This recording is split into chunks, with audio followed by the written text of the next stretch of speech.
Nous sommes aujourd'hui le lundi 15 septembre 2025 en début Kinshasa. Bonjour à tous et bienvenue à vous si nous rejoignez dans cette première édition du journal sur notre antenne, édition qui s'ouvre par cette nouvelle. C'est donc aujourd'hui que les députés nationaux et sénateurs vont donc répondre le chemin du palais du peuple peu pris hier mois des vacances parlementaires pour entamer justement la session ordinaire de septembre. Nous y reviendrons tout au long de ces journaux, mais avant de développer ces sujets, bien d'autres encore, nous allons nous attarder cette fois-ci à cette cérémonie de lancement des campagnes de certification des métiers dans le but de valoriser les compétences également expérience des travailleurs du secteur informel en République démocratique du Congo. C'est la première ministre Judith Suminwa Tuluka qui a donné les coups d'envoi de cette initiative. Explication Chimedondo, Koukou et Pompon Umba pour le reportage. Sous le projecteur du Pullman Hotel, la première ministre Judith Suminwa Tuluka a donné le coup d'envoi officiel de la campagne nationale de valorisation des acquis de l'expérience VAI, une initiative inédite en RDC destinée à connaître les compétences de travailleurs du secteur informel, souvent sans diplôme mais riches d'expérience. Chaque jour, en effet, des milliers de Congolaises et de Congolais exercent des métiers, acquièrent des connaissances suffisantes et contribuent activement à notre économie, souvent sans reconnaissance officielle. Trop de compétences restent invisibles. Trop de talents ne sont pas identifiés. Le processus de la valorisation des acquis d'expérience se présente aujourd'hui comme la réponse adaptée aux besoins des entreprises et du marché du travail. Car en valorisant les expériences, les compétences acquises, la valorisation des acquis d'expérience transforme le vécu professionnel en un véritable atout pour l'avenir, ouvrant de nouvelles perspectives à chacune, à chacun.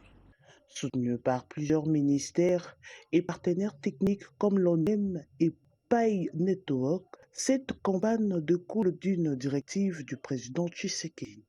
Je rappelle l'orientation du chef de l'État qui, lors de la 51e réunion du Conseil des ministres du 11 juillet 2025, a souligné avec force la nécessité d'intégrer la formation professionnelle dans tous les grands projets d'investissement.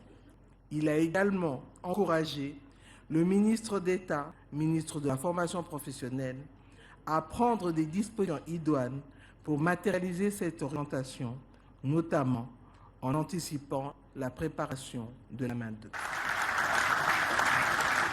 Pour le ministre de la Formation professionnelle, Marc Ekila, il s'agit d'un tournant majeur. La capitale servira de ville pilote pour la mise en œuvre du programme. Josué Noël Cheke, ministre spécial, a évoqué son alignement avec l'initiative Kinezobonga, axée sur la formalisation de l'économie et la valorisation du capital humain. Cette initiative a intégré la formation professionnelle au projet d'investissement et a transformé l'expérience en diplôme. Tout à fait. Autre chose, la ministre d'État en charge des hydrocarbures a effectué une visite de la société Congo. Question de procéder à l'inspection de cette entreprise publique. C'était bien avant de se rendre à Maloko pour y visiter également d'autres entreprises sous sa tutelle. On en parle dans ce reportage signé Eric Abomba. Samedi 13 septembre 2025, la ministre d'État, ministre des Hydrocarbures, Akasia Bandoubo Lambongo, a visité l'installation des sociétés pétrolières, des logistiques, à savoir CEP Congo et les Rescom Petroleum. La patronne des hydrocarbures a commencé sa visite dans les installations de CEP Congo dans la commune de Gombe avant de prendre son canot rapide vers les installations de la société Les Rescom Petroleum à la commune de Maluku. Sur place, Akasia Bandoubo Lambongo a été accueilli par le staff dirigeant de cette société pétrolière. La ministre d'État a visité tour à tour les quais LP Maluku, la pomperie de chargement qui est un lieu de dépotage et les laboratoires qui servent au marquage moléculaire. Après le visite de l'RSCOM Petroleum, la ministre d'État s'est rendue à l'aéroport international d'Ndjili où elle a visité les installations de CEP Congo HRS pour s'imprégner de la situation. La ministre d'État est allée à la base de CEP Congo Massina. Ici, le staff de la CEP Congo a fait savoir à la ministre d'État que cette base pétrolière est menacée par les habitations tout autour. La patronne des hydrocarbures, Kassabandu Bolambongo, explique pourquoi elle a choisi les sociétés pétrolières des logistiques. Je suis satisfait de voir qu'il y a l'infrastructure. Nous discuterons éventuellement des difficultés rencontrées par certains logisticiens, entre autres la CEP et le RESCOM Petroleum, pour voir dans quelle mesure le gouvernement peut accompagner et mettre des moyens pour que l'approvisionnement national soit efficace et qu'il n'y ait pas de ripes au niveau intérieur du pays. La ministre d'État a descente à Funa, commune des Malouks, dans un dépôt des produits pétroliers. L'on en vient maintenant à cette session de formation gratuite, dédiée et axée à plus de 150 jeunes pour l'intégration professionnelle, session dont le coup d'envoi a été donné par les ministres de l'Emploi. D'autres détails dans le reportage. Une formation gratuite de 300 jeunes filles et garçons aux métiers techniques de l'électricité et de l'eau pour leur intégration professionnelle a été lancée par les ministres de l'Emploi et du Travail Ferdinand Massamba et son collègue des ressources hydrauliques et électricité Molindo Sakoumi dans le cadre du projet d'accès de gouvernance et de réforme du secteur de l'électricité en RDC. Ce projet, porté par le gouvernement congolais avec l'appui de la Banque mondiale, vise non seulement à combler le déficit à main-d'œuvre qualifiée, mais également à promouvoir les ampères, socle de la transition énergétique et écologique. La libéralisation des secteurs de l'électricité et de l'eau a ouvert la voie à une dynamique d'investissement privé génératrice d'emplois. Cette dynamique sera amplifiée par le programme gouvernemental Compact énergétique national qui vise à porter le taux d'accès à l'électricité de 21,5% à 62% d'ici 2030. Le directeur général de l'Institut national de préparation professionnelle, Godefroy Stanislas Chimonga, a salué cette initiative cofinancée par le gouvernement de la République et la Banque mondiale. À vous, chers jeunes bénéficiaires, vous êtes l'avenir de notre pays. Saisissez cette opportunité avec enthousiasme, discipline et ambition. Cette formation est bien plus qu'un apprentissage. C'est un tremplin vers l'autonomie, l'emploi et la réussite. À l'issue de leur formation, ils recevront des kits d'intégration professionnelle pour qu'ils soient immédiatement opérationnels sur le terrain. De Kinshasa, nous allons nous rendre cette fois-ci dans les Kwango, plus précisément à Kenge, où le ministre national des infrastructures, travaux et reconstruction s'est rendu question d'évaluer les travaux, aussi également la dangerosité qui menace l'environnement de cette partie du territoire national. On en parle dans ce reportage. Les ministres de l'Infrastructure et Travaux publics, John Banzalunda, pour sa mission d'inspection des grands chantiers d'intérêt national. Il était récemment dans la province du Kwilu jusqu'à Kenge pour évaluer l'état des infrastructures et accélérer les interventions urgentes. À Kikwit, au PKD 176-600, il a constaté l'avancement des travaux des luttes anti-érosives. Un collecteur de 298 mètres a permis de stopper une érosion qui menaçait la route nationale numéro 1. Les travaux sont réalisés à 70% et nécessitent encore un financement complémentaire.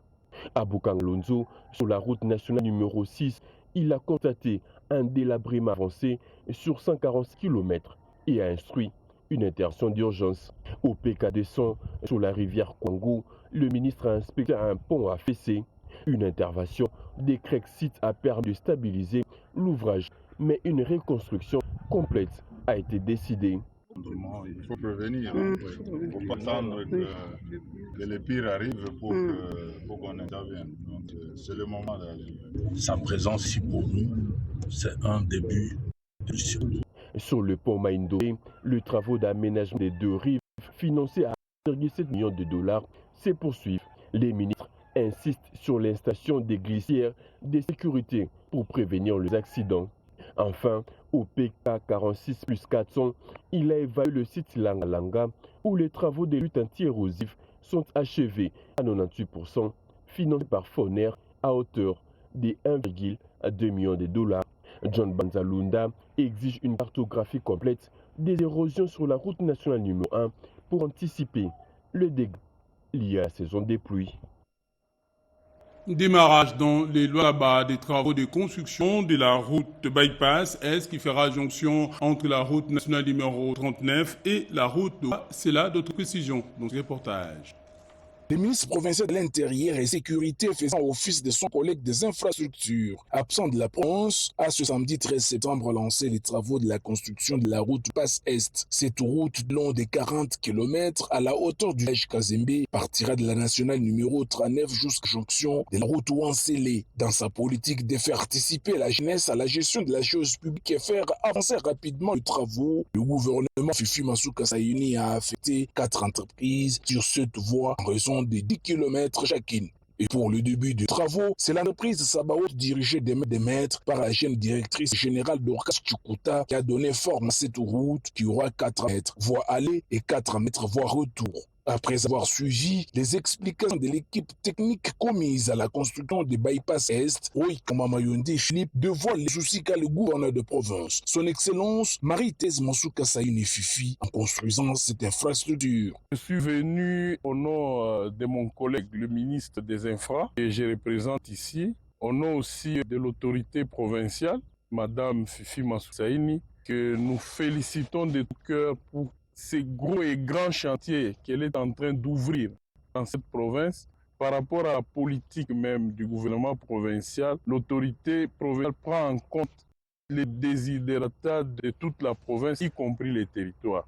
Voilà pourquoi nous sommes venus lancer les travaux et encourager l'entreprise Sabaot. C'est une jeune entreprise qui montre vraiment ses grandes capacités de travail. Ça sera une très grande autoroute qui va relier RN39, bypass Est, vers toutes les usines de transformation qui se trouvent du côté Nzilo. Je félicite aussi tous les miniers qui sont en train d'encourager le gouvernement provincial, tous les miniers qui sont en train de collaborer efficacement et étroitement avec Madame le gouverneur.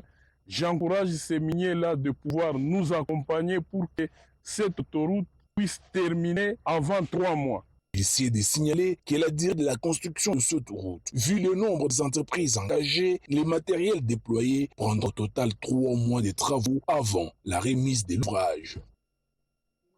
Maintenant, à cette sonnette d'alarme tirée par les parents et élèves de l'école protestante de Boulumba, nous sommes dans le territoire de Boulumba, plus précisément dans la province de l'Équateur, où les bâtiments de cet établissement d'enseignement primaire et secondaire est menacé actuellement par les reptiles et la végétation. Reportage.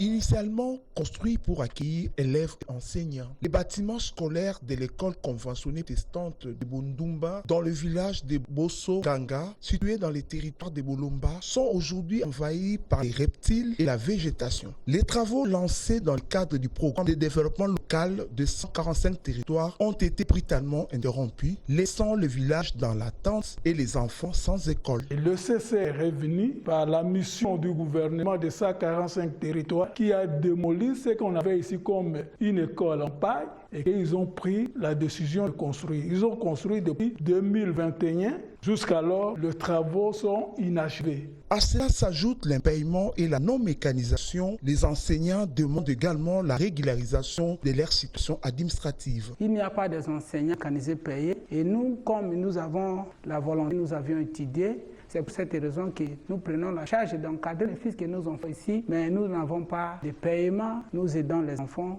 gratuitement. Toutes ces doléances ont été consignées dans un mémo remis à la députée nationale Nene Maïzana en visite dans cette contrée à l'occasion de ses vacances parlementaires. Les notables plaident aussi pour l'achèvement des travaux, l'équipement des locaux et la remise officielle des infrastructures scolaires. L'élu de Bolomba a promis de porter ses plaidoyers auprès des instances compétentes afin que les enfants puissent regagner les chemins de l'école. En réponse à l'urgence éducative, la députée nationale Nene Maïzana a distribué des kits scolaires, sacs, cahiers, stylos aux élèves, un geste symbolique pour raviver l'espoir.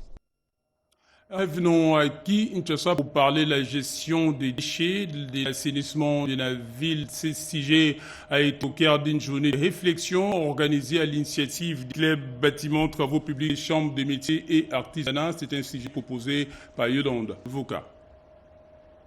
Lutte contre l'insalubrité, Kinshasa à la recherche de solutions durables. Avec une production quotidienne estimée à 15 000 tonnes de déchets, la capitale fait face à un défi environnemental de taille. À travers le club Bâtiments, Travaux Publics et la Chambre de métiers et artisanat, Jean Bamani Saïdi plaide pour un appui accru du gouvernement afin de doter Kinshasa d'outils modernes de gestion des ordures, faisant de cette action un axe majeur d'une vision globale pour la reconstruction du pays. On a 3 niveaux de pouvoir, central, provincial et local. Ce sont les communes, les chefferies, les quartiers, etc.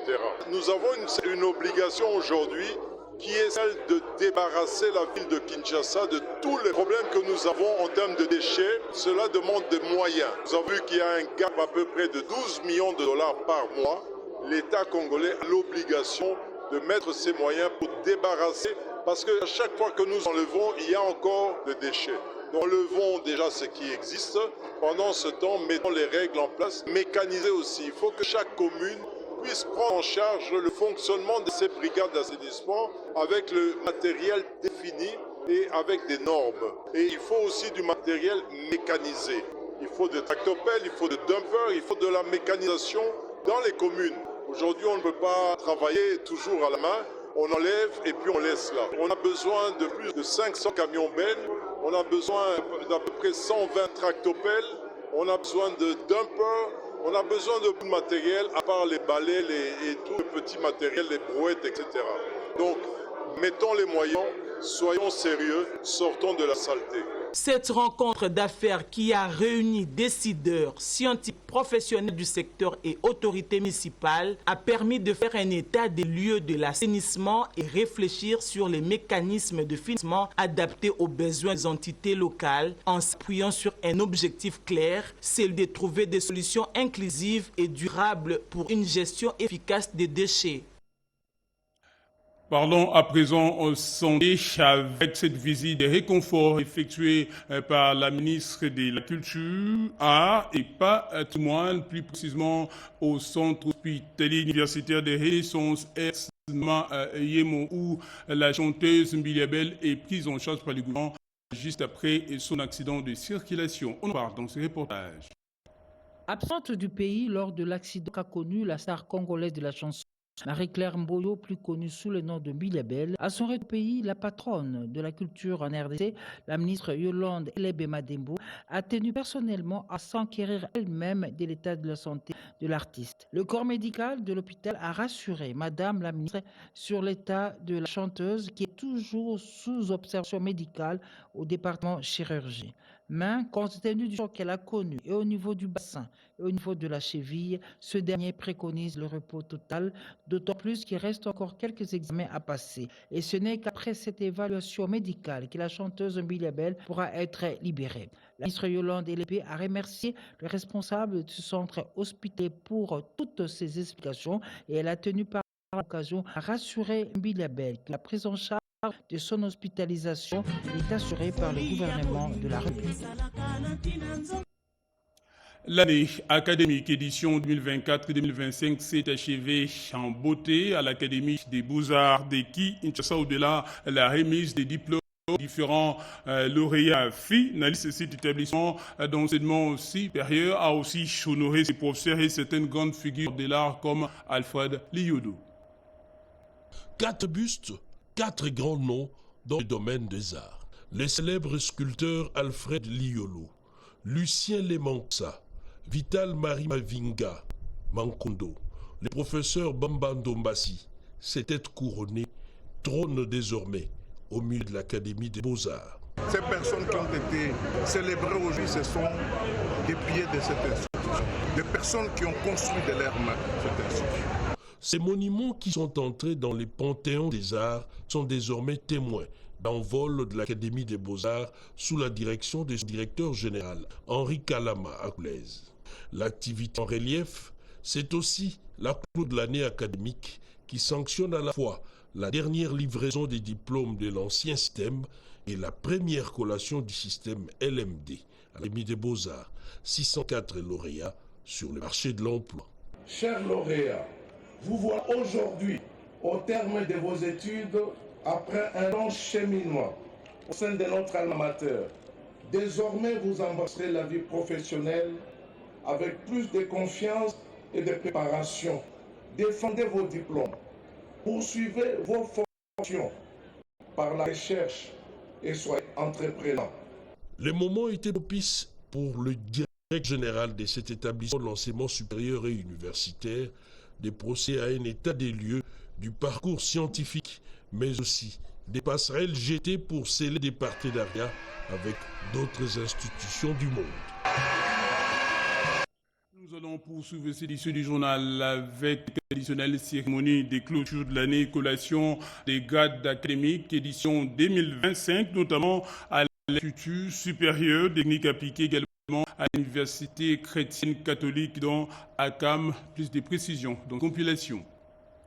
Le calendrier académique a été respecté à l'Université chrétienne catholique dans Cannes. Plus d'une centaine de lauréats issus de toutes les filières proposées ont été officiellement lancés sur le marché de l'emploi. Cette étape marquante s'est déroulée lors d'une double cérémonie, la clôture de l'année et la collation des grades. Après le mot de bienvenue du président des étudiants, le secrétaire général académique a présenté le bilan des activités. Le professeur Alphonse Loutanadio, recteur de cette alma mater, a à cette occasion prononcé le discours de la clôture. Les résultats de la première session ont été dévoilés par les doyens de facultés informatique, santé, sciences sociales, administratives et politiques, économie et gestion, information et communication, ainsi que le droit. Le recteur a ensuite remis les titres aux lauréats avant de procéder à la collation. La cérémonie s'est avée dans une ambiance festive,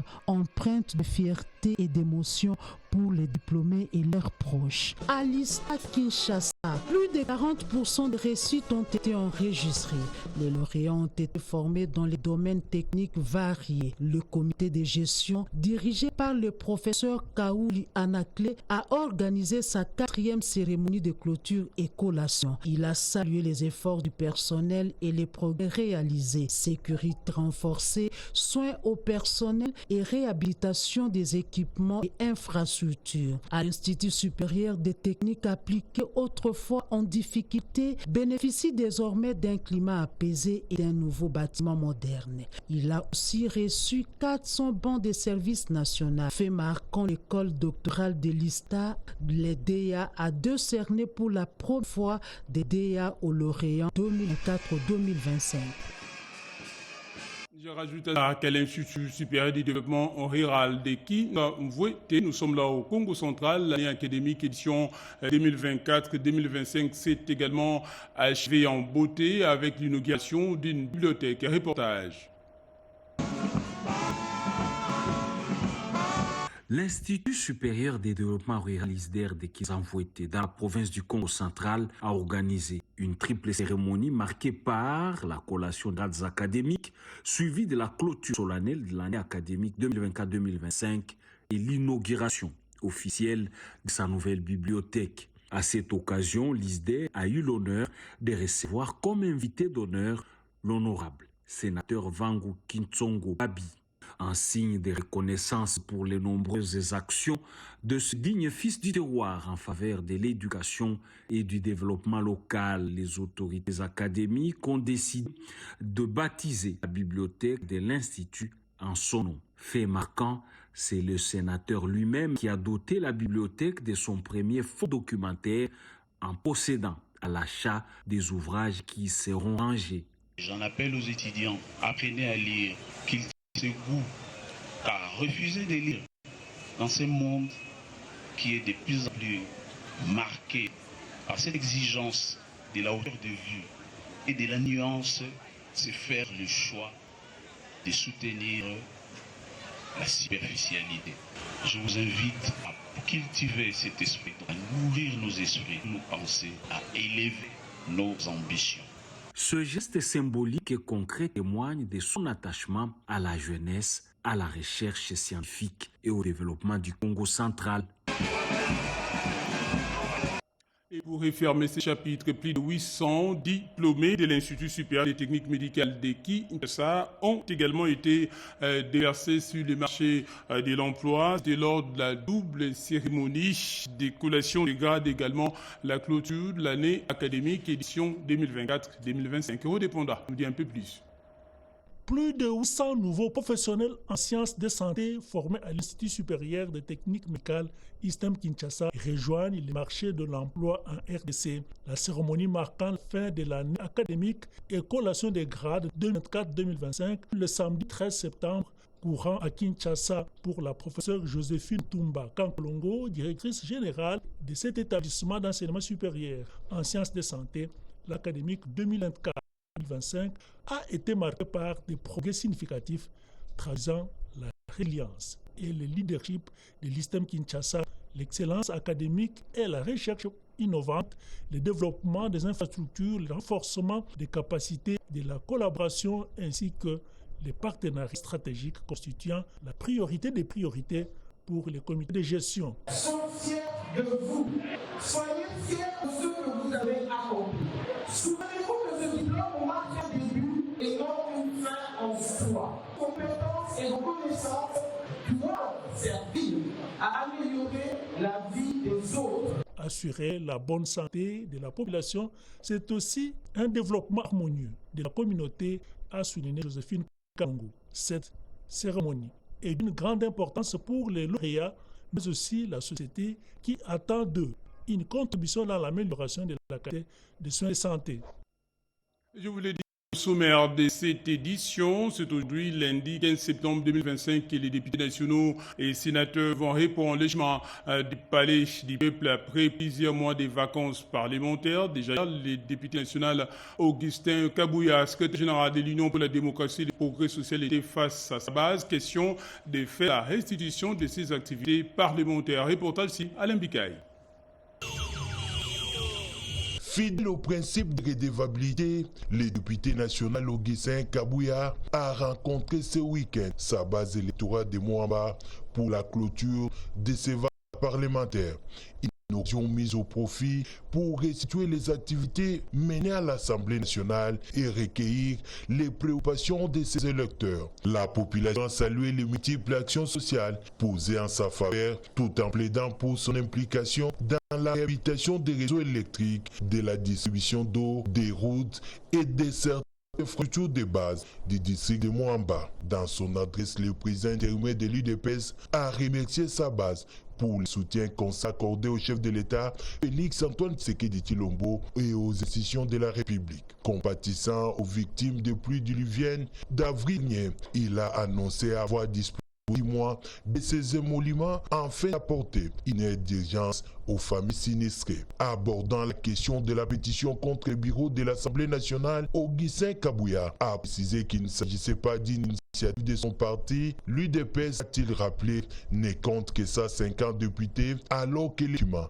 a déjà recueilli près de 232 signatures. Selon lui, toute prise de position officielle devra se référer à la haute autorité des référentes du parti. En signe de reconnaissance, les femmes maraîchères de Moamba ont remis des présents composés de produits champêtres à leur porte-parole à l'Assemblée nationale. Et pour finir, les rassemblements des compagnons de TNT Sekedi pour les changements et les progrès sociaux apportent leur soutien au président de la République, Félix Antoine Tshisekedi Tshilombo, également aux institutions de la République. On écoute à CCG des coordonnateurs de cette plateforme. Micro de Fifi Mukundi. Rassemblement des compagnons de TNT Sekedi pour le changement et le progrès social. Salut l'initiative du président de la République démocratique du Congo, Félix Antoine Tshisekedi Tshilombo, pour avoir convoqué la réunion interinstitutionnelle en sa qualité de garant du bon fonctionnement des institutions de l'État et les exhorter à assurer une rentrée parlementaire axée sur les priorités nationales. Concernant les pétitions visant la déchéance de certains membres des deux chambres du Parlement, les RCT-CPS considèrent que cette démarche est inscrite dans la logique parlementaire et conforme au règlement intérieur des deux chambres. Les rassemblements des compagnons de Etienne Tshisekedi rejettent par conséquent toute manœuvre tendant à impliquer le chef de l'État dans cette démarche strictement parlementaire.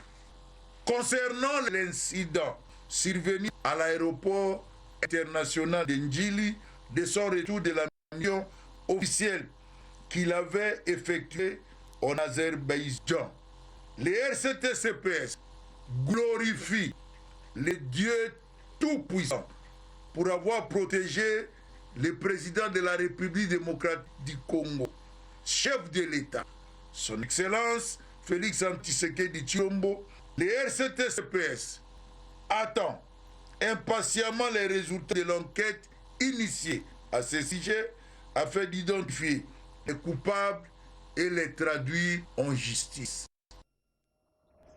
Voilà pour l'essentiel, l'actualité de ce matin. Merci à vous d'avoir suivi où que vous soyez dans le monde. Merci également à nos équipes, à la rédaction et à la régie. Avec nous, Maxime André-Kwa, Mamita Ba-Ngoulou, ainsi qu'à nos moutis, Derek Silmou, Alain Soli et Papi Chivoué, les gars, c'est qui nous avons pu vous informer. Restez avec nous. L'actualité continue en français également dans les autres langues de diffusion. Le prochain, ce sera tout à l'heure à 13h30 avec Louisette Ntsala à la présentation. Moi, je vous dis un bon début de semaine à toutes et à tous.